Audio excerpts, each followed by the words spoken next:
Hi friends, how are you. कल जो हमने स्टार्ट किया था आज मैं दोबारा रिपीट करूंगा शुरुआत से, ताकि आप लोगों को सही तरीके से समझ में आए। कल वो जस्ट डेमो लेक्चर, सिर्फ देखना था कि भाई ये रिकॉर्डिंग सही तरीके से होता है कि नहीं है। क्लियर। आज मैं आप लोगों को शुरुआत से बताता हूँ इनकम टैक्स है क्या। तो शुरुआत से जाते हैं, अपने अपने सिलेबस पॉइंट ऑफ व्यू का देखेंगे, और जैसे ही ऑफलाइन क्लासेस की परमिशन मिल जाती है we will go on detail discussion regarding income tax, because बहुत बड़ा सब्जेक्ट है। सबसे पहले इनकम टैक्स क्या है, व्हाई इनकम टैक्स। तो in simple word, income tax is the important source of revenue to government in all countries. Government को देश चलाने के लिए रिसोर्सेज की जरूरत होती है, रेवेन्यू की जरूरत होती है, इनकम की जरूरत होती है। सिमिलरली जिस प्रकार हम बिजनेस करते हैं, इनकम कमाते हैं ताकि अपना लाइफ स्टैंडर्ड को एंजॉय कर सके, सिमिलरली गवर्नमेंट को भी इकोनॉमी चलाने के लिए, इकोनॉमी को मेंटेन करने के लिए, देश को सही तरीके से चलाने के लिए रेवेन्यू चाहिए, इनकम चाहिए, पैसा चाहिए। Income tax is one of the source. मैं ऐसा नहीं बोलता सिर्फ इनकम टैक्स से ही गवर्नमेंट को पैसा मिलता है। Income tax is one of the source of revenue to the government in all country, not in India. हर देश में गवर्नमेंट टैक्स कलेक्ट करती है। किस लिए कलेक्ट करती है तो उसका भी डिस्क्रिप्शन नीचे दिया हुआ है। The government need money to maintain law and order in the country, safeguard of the security from foreign power, welfare of the people, etcetera etcetera. गरीबों को आगे लाने के लिए, ये सब चीजों के लिए इनकम टैक्स की जरूरत होती है। क्लियर। इनकम टैक्स की जरूरत क्या है, व्हाई इनकम टैक्स। अब पहला टॉपिक आता है, it is also not in our syllabus but समझना जरूरी है। टैक्स कितने टाइप की होती है, तो generally there are two type of tax. Number one direct tax, number two indirect tax. अपने थर्ड सेमेस्टर के अंदर we have only information regarding direct tax. In fourth sem we will continue what is indirect tax, how it is collected, what are the sources of indirect tax, वो सब next semester में आएगा। But from introduction point of view, direct tax किसको बोलते हैं, तो direct tax are the tax which is paid by directly to the government. जिसके ऊपर वो टैक्स लगता है वो गवर्नमेंट को डायरेक्टली पे करता है। जैसे एग्जांपल के तौर पे income tax, wealth tax, etcetera. Clear. Now indirect tax क्या है, ये नेक्स्ट सेम अपने डिटेल में जाएंगे। इनडायरेक्ट टैक्स क्या है, तो इनडायरेक्ट टैक्स भी एक जात का टैक्स ही है, जो गवर्नमेंट को तो पे हम ही करते हैं मगर डायरेक्टली नहीं, इनडायरेक्टली भी pay. Last to last year Narendra Modi government has inserted new tax that is called GST. नाम सुना आप लोगों ने, गुड्स एंड सर्विस टैक्स। ये क्या है, ये सब अपने नेक्स्ट सेमेस्टर में, नेक्स्ट सब्जेक्ट में, फोर्थ सेमेस्टर में डिटेल में डिस्कस करेंगे। जीएसटी आने की वजह से जितने भी जो छोटे मोटे अलग अलग प्रकार के टैक्स है, service tax, VAT, custom duty, G VAT, etcetera etcetera etcetera. Custom duty तो अभी भी है, but G VAT, service tax, educational tax, अलग अलग प्रकार के जो टैक्स थे वो निकाल दिए और उसके बदले किया गया one country one tax, GST. अब हम स्टार्ट करेंगे शुरुआत से, जो इंपॉर्टेंट टॉपिक है तुम्हारी एग्जामिनेशन पॉइंट ऑफ व्यू के लिए भी इंपॉर्टेंट है। Definition under income tax. ऐसे तो बहुत सी डेफिनेशन है but our syllabus is limited up to the certain extent. सबसे पहले आता है assessee, section 2 sub section 7, section 2 sub section 7। Assessee क्या है, तो इन सिंपल लैंग्वेज, हमारी तुम्हारी भाषा में, असेसी वो इंसान को बोला जाता है जो गवर्नमेंट को टैक्स पे करता है। असेसी वो इंसान को बोला जाता है जो गवर्नमेंट को टैक्स पे करता है, in our simple words. But according to income tax act, assessee की डेफिनेशन इससे कुछ ज्यादा है। असेसी किसको बोलते हैं, तो assessee is the person by whom any tax और any other sum of money like interest and penalty charge. अब यहाँ पे सवाल आया, सर ये इंटरेस्ट और पेनल्टी क्या होती है, तो एग्जाम्पल के तौर पे बताता हूं।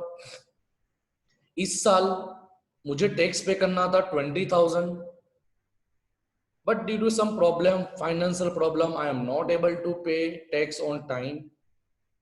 तो जो टैक्स मुझे इस महीने में पे करना था, सपोज लॉकडाउन की वजह से गवर्नमेंट ने टैक्स की डेट भी एक्सटेंड कर दी है, सपोज एग्जांपल के तौर पे 31 अगस्त लास्ट डेट है टैक्स पे करने की, बट कोई प्रॉब्लम की वजह से मैं 31 अगस्त तक टैक्स नहीं पे करता, देन सपोज मैं अक्टूबर में जा रहा हूँ, नवंबर में जा रहा हूँ, मैं पेमेंट लेट कर रहा हूँ, तो गवर्नमेंट मेरे पास से इंटरेस्ट चार्ज करेगी।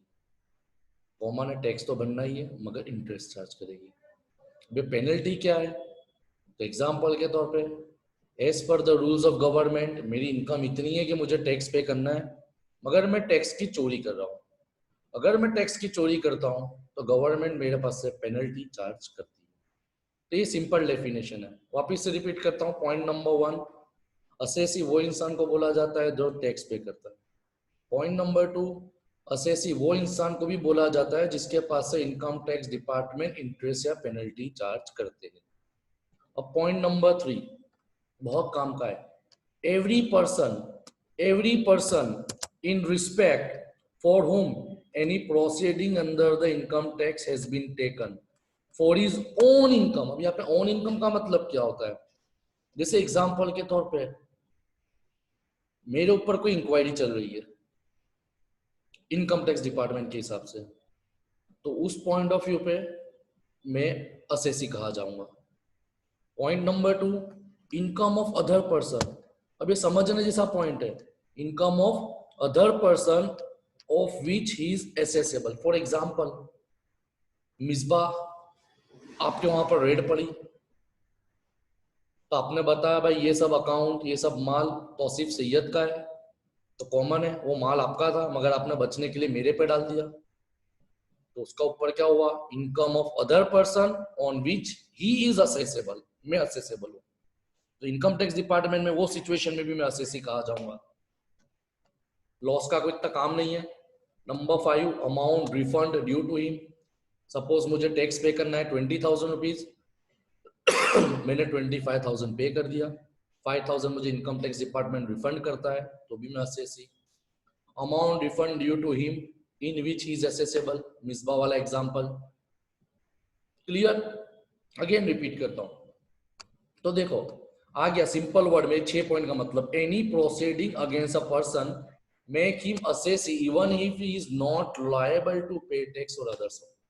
जैसे मैंने पहले पॉइंट में बताया कि मेरी इनकम, एग्जांपल के तौर पे मेरे को कोई टैक्स भरना ही नहीं है, मगर किसी ने कंप्लेंट कर दी कि ये इंसान टैक्स की चोरी कर रहा है, मेरे के ऊपर इंक्वायरी बैठ गई, इनकम टैक्स वाले चेकिंग के लिए आए, तो जब तक ये चीज क्लियर नहीं होती वहां तक इनकम टैक्स की डिपार्टमेंट की निगाह में तौसीफ सैयद असेसी है। देखो वही लिखा है, if any proceeding against a person make him assessee. मैं जो ब्राउजर कर रहा हूं उस पर ध्यान देना, any proceeding against a person make him assessee even if he is not liable to pay tax.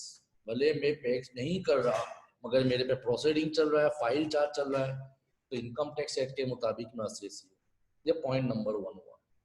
अभी सब पॉइंट नंबर 2 आता है assessee, deemed assessee. Deemed assessee, अब डीम्ड असेसी किसको बोलते हैं? तो बहुत काम का पॉइंट है, ये वर्ड याद रखना, डीम्ड। डीम्ड का मतलब क्या होता है? तो असेसी का मतलब तो ऑलरेडी मैंने बता दिया कि इनकम टैक्स एक्ट के मुताबिक टैक्स तो मुझे ही पे करना है, जो बंदा टैक्स पे करता है वो असेसी है। बट डीम्ड असेसी किसको बोलते हैं? तो डीम्ड असेसी का मतलब क्या होता है कि सपोज सपोज सपोज मैं कोई बिजनेस कर रहा हूं, मगर बिजनेस कर रहा हूं मेरी माइनर डॉटर के नाम पर, माइनर छोटी है, कॉमन है, इसको बिजनेस पे इनकम तो हो रही है मगर वो कैपेबल नहीं है, तो उसके बिहाफ पे उसका फादर डीम्ड असेसी कहा जाएगा। जनरली यहाँ पे एग्जाम्पल गार्डियंस का आता है कि एग्जाम्पल के तौर पे, एग्जाम्पल के तौर पे हम आप एग्जाम्पल लेते हैं अस्मा मैडम का, कि अस्मा मैडम के पेरेंट्स बहुत प्रॉपर्टी छोड़ के गए, बहुत बिजनेस छोड़ के गए, एक्सपायर्ड हो गए, तो अस्मा मैडम अभी माइनर है, मंसूरी अस्मा माइनर है, तो उनके चाचा या अंकल उनकी देख रेख करते हैं, उनके बिजनेस को संभालते हैं, तो on behalf of Asma uncle of Asma is guardian. वो असेसी है, उसको बोला जाएगा deemed assessee, deemed assessee. Clear. और तीसरा पॉइंट आता है assessee in default. Last topic है असेसी की डेफिनेशन अवर हो गई। असेसी इन डिफॉल्ट का मतलब क्या होता है? असेसी इन डिफॉल्ट का मतलब नाम से पता चला डिफॉल्टर, जो असेसी जिसपे इनकम टैक्स लागू पड़ता है मगर वो अपनी ड्यूटी परफॉर्म करने में नाकाम रहता है। A person who is default in performing is duty, जो बंदा अपनी लायबिलिटी, अपनी टैक्स लायबिलिटी, अपनी इनकम टैक्स के ऊपर इनकम पे करने में नाकाम रहता है, उसको बोला जाता है डीम्ड असेसी। क्लियर। अब सेकंड पॉइंट आता है पर्सन। ये पर्सन है क्या? बहुत समझने जैसा पॉइंट है, बहुत काम का पॉइंट है।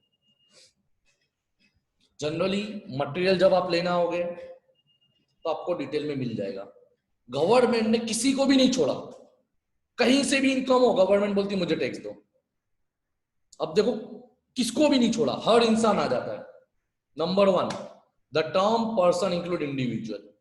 इंडिविजुअल का मतलब क्या? तौसीफ सैयद की इनकम हो, सारा की इनकम हो, आशिया की इनकम हो, अल्फिया की इनकम हो, माहिर की इनकम हो, समीर की इनकम हो, हासिम की इनकम हो। इंडिविजुअल चाहे मेल हो या फीमेल हो।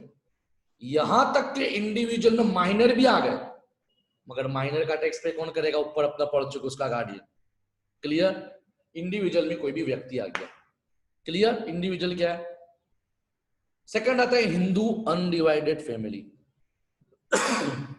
जिसको बोला जाता है HUF। ऑलरेडी आप 11-12 से पढ़ते आ रहे हो। HUF का मतलब क्या होता है? कि जिसका फैमिली बिजनेस है। फैमिली बिजनेस है, जैसे एग्जांपल के तौर पे मेरा फैमिली बिजनेस है, तो मैं क्या करता हूँ, इनकम बचाने के लिए मैं बना देता हूँ कि भाई मेरी वाइफ का 50% शेयर है, 20% मेरी बड़ी लड़की का शेयर है, 20% मेरी छोटी लड़की का शेयर है, 10% मेरा शेयर है। गवर्नमेंट यहाँ भी हमको नहीं छोड़ेगी। गवर्नमेंट क्या बोलती है? हाँ भाई आप HUF हो, फैमिली बिजनेस में हो, HUF की इनकम का जो हेड होगा, सपोज मैं हेड हूँ मेरे घर का, जिसको बोला जाता है HUF में कर्ता, KARTA, कर्ता, आपको टैक्स पे करना है, सबके भी आपको, यानी इनकम हुई टैक्स पे करो। मगर यहाँ पे एक पॉइंट है जो अंदर तो नहीं है, सिलेबस में तो नहीं है, मगर मैं आपके एक्स्ट्रा नॉलेज के लिए बता रहा हूं कि अगर लड़का जब तक मैरिड हो क्या अनमेरिड हो वो HUF का मेंबर है, मगर जैसे ही डॉटर शादी हो जाती है अपने बाप का कर HUF छोड़ देती है और अपने हस्बैंड के HUF में इंक्लूड हो जाती है। अपने काम का नहीं है मगर बता दिया। तीसरा पॉइंट आता है कंपनी। अब कंपनी का मालूम सबको पता है, चाहे वो इंडियन कंपनी हो या फॉरेन कंपनी हो। इंडियन कंपनी हो तो भी लगेगा। अब सर फॉरेन कंपनी पे कैसा टैक्स लगेगा? बहुत अच्छा एग्जांपल मैं बोलता हूं आपको। एग्जांपल के तौर पे कोई फॉरेन कंपनी का नाम लेते अपने, जैसे एग्जांपल तुम्हारी समझ में अपने वो एग्जांपल लेते, suppose Suzuki, not Maruti, Suzuki is not a Indian company, ये जापानीज कंपनी है, मगर वो काम इंडिया में करती है, तो इंडियन पॉइंट ऑफ व्यू के लिए वो इंडिया के अंदर काम करती है, इंडिया में इनकम अर्न कर रही है, तो गवर्नमेंट ऑफ इंडिया बोलती है आपको टैक्स पे करना है, चाहे वो इंडियन कंपनी हो या फॉरेन कंपनी। इंडिया में पैसा कमाओगे आपको आपकी इनकम पे टैक्स पे करना है। तीसरा पॉइंट हुआ कंपनी। अगेन रिपीट करता हूँ, इंडिविजुअल, HUF, कंपनी। चौथा आता है फॉर्म, जिसको बोला जाता है पार्टनरशिप फॉर्म, जहां पे आप लोगों ने अभी तक पढ़ा हुआ है, मगर एक नया भी आया है LLP, लिमिटेड लॉयबिलिटी पार्टनरशिप। वो भी एक जात की पार्टनरशिप है जो एग्रीमेंट से ज्वाइन होता है, एग्रीमेंट के हिसाब से काम चलता है। क्लियर। पार्टनरशिप फॉर्म के अंदर पार्टनर एग्जेम्प्टेड है, मगर जितने भी फॉर्म वाले फॉर्म की जो इनकम होगी उस पर गवर्नमेंट को टैक्स पे करना है। तुम्हारे जो समझने वाला पॉइंट है, नया पॉइंट है, थोड़ा डीप वाला पॉइंट है, वो ये है एसोसिएशन ऑफ पर्सन और बॉडी ऑफ इंडिविजुअल। अब ये एसोसिएशन ऑफ पर्सन क्या है समझने की कोशिश करना। तौसीफ सैयद इंडिविजुअल है, क्लियर, वो और जेनिथ लिमिटेड, जेनिथ लिमिटेड एक कंपनी है, दोनों तो मिलके, तौसीफ सैयद और जेनिथ लिमिटेड दोनों तो मिलके कोई नया बिजनेस करते हैं। अब बिजनेस करने के पीछे मकसद एक है, जब प्रॉफिट करना, बिजनेस करेंगे, प्रॉफिट हुआ तो हम लोग कहे जाएंगे एसोसिएशन ऑफ पर्सन। क्लियर। और इसमें आता है बॉडी ऑफ इंडिविजुअल, बस एसोसिएशन ऑफ पर्सन और बॉडी ऑफ इंडिविजुअल में फर्क क्या है? एक चीज का कि बॉडी ऑफ इंडिविजुअल में क्या होगा, तौसीफ सैयद, मिसबा, साकिब, आफ्ताब, रहीफा इंडिविजुअली ज्वाइंट होकर बिजनेस करेंगे, but not a partnership firm, not a joint venture. Clear? उसके बाद आता लोकल अथॉरिटी, सब लोग जानते हैं, PWD public work department, Vadodara महानगर सेवा सदन, कॉरपोरेशन, ये सब क्या है? लोकल अथॉरिटी है। इनको गवर्नमेंट ने पावर दे, इनको भी इनकम होती है तो इनको भी गवर्नमेंट को टैक्स देते हैं। छिल्ला आता है सबसे इंपॉर्टेंट, देखो गवर्नमेंट ने इनको भी नहीं छोड़ा, एवरी आर्टिफिशियल जुडिशियल पर्सन। कौन आते इसमें? यूनिवर्सिटी कॉलेजेस, इनकम होगी, गवर्नमेंट को पैसा दो भाई। पॉइंट नंबर 2, आइडल्स, देवी देवता, मस्जिद, मंदिर, yes yes yes, artificial judicial का मतलब देवी देवता भी आ गए। मंदिर है, इनकम होती है, गवर्नमेंट को टैक्स दो। मस्जिद चला रहे हो, इनकम हो रही है, गवर्नमेंट को टैक्स दो। गवर्नमेंट ने कोई जगह से नहीं छोड़ा। तो याद रखना कितने पॉइंट हुए? 7। Individual, HUF, company, firm, association of person and body of individual, local authority, and point number 7, artificial judicial person। Clear? इसका जो डिस्क्रिप्शन है वो आपको मटेरियल मिलेगा, उसमें आ जाएगा, वो आपके काम का नहीं है। क्लियर? अब तीसरी डेफिनेशन आती है assessment year.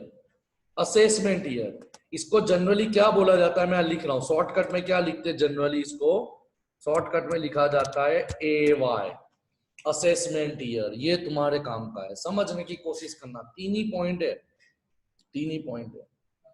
Assessment year, assessment year हमेशा 12 महीनों का होगा। असेसमेंट ईयर हमेशा 12 महीने का होगा।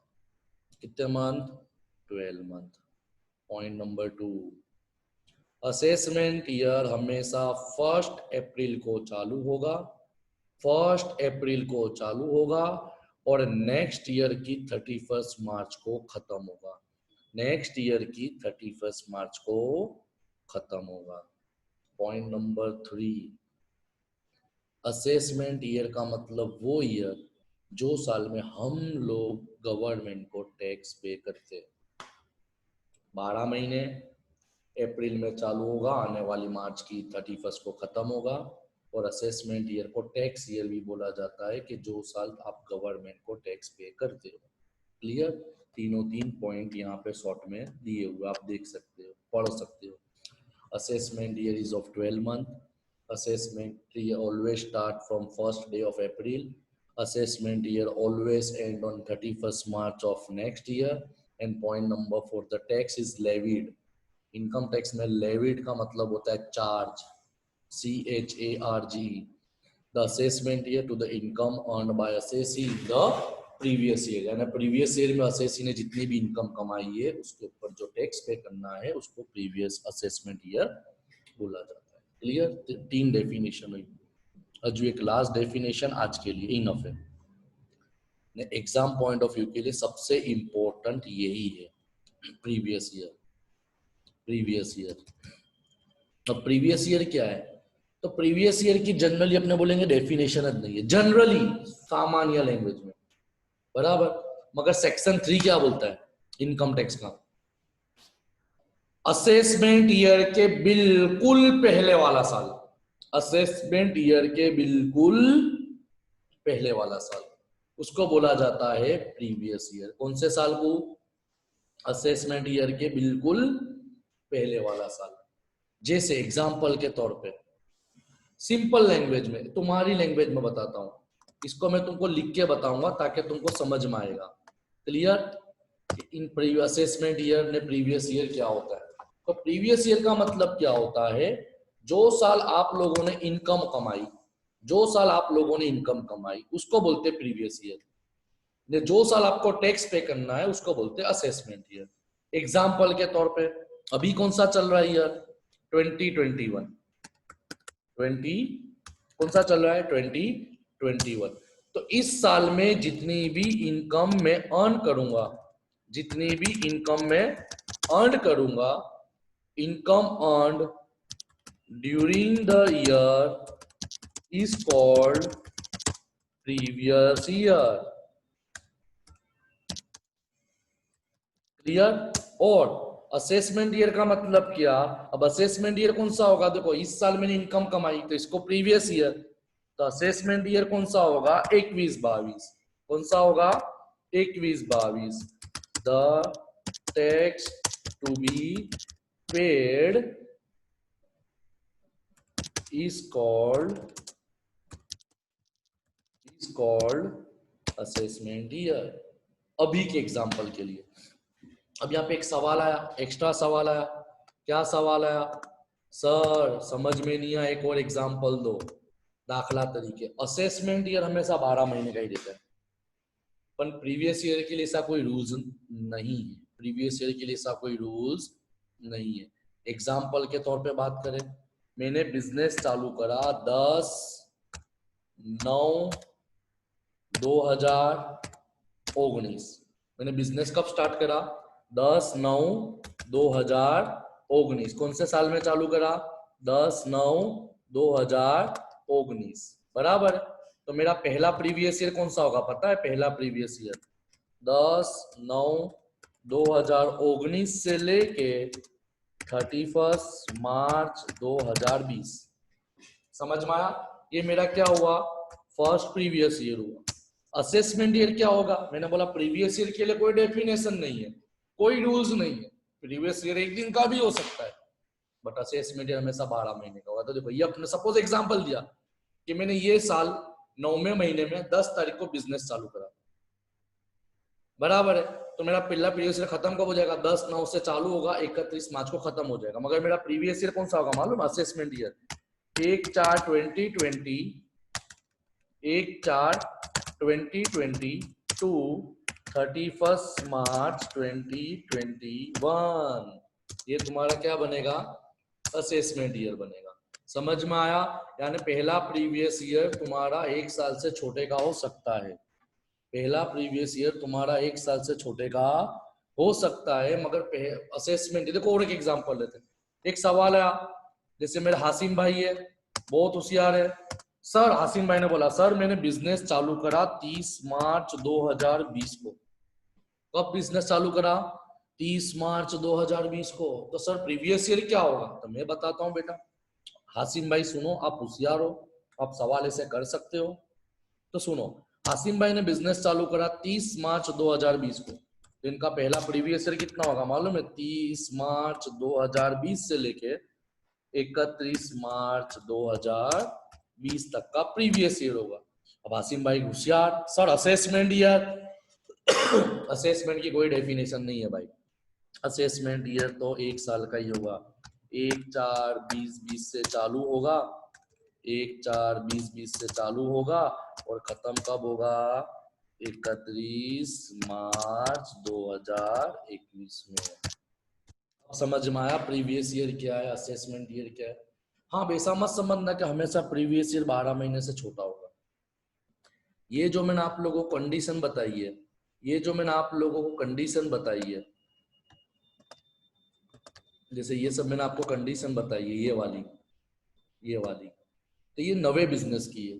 पर सपोज सर, अब यहाँ कोई ने सवाल कर तो सिर्फ सर आपका प्रीवियस ईयर, भाई मेरा प्रीवियस ईयर तो 1 साल का ही है। कैसे?